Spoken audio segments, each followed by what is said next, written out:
Hey everyone, Xavier here.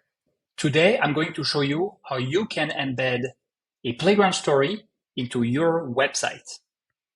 For this demo, I'm going to be using Wix.com, which is a popular website builder. If you're using WordPress or Squarespace or any other website builder, the process will be very similar. So I've already created a page here, and I want to embed a playground stories tutorial. So what I'm going to do is I'm going to go to the top left, add elements, and then embed code. And then there's an option here to embed a site.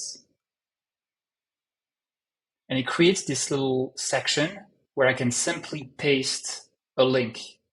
I've selected website address here.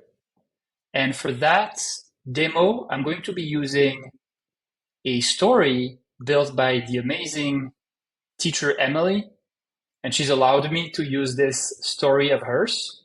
And she's also allowed me to share that link with you guys if you want to do it as well.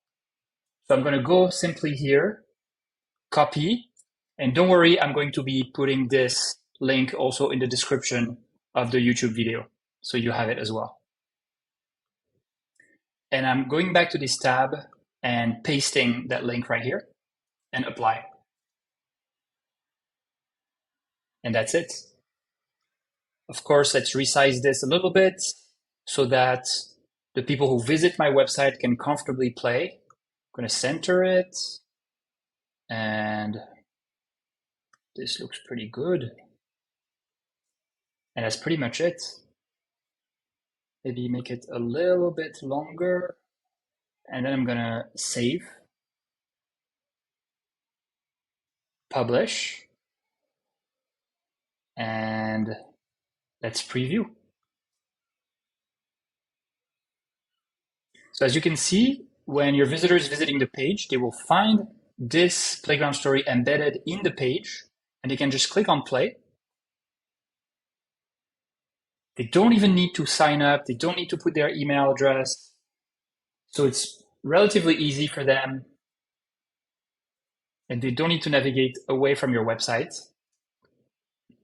And that's it. They are in the playground story. They can move with the keys on their keyboard, WASD, or up, down, left, right arrows, and their mouse. And that's it. You can play the full playground story directly from your website. I hope you enjoyed it. See you next time.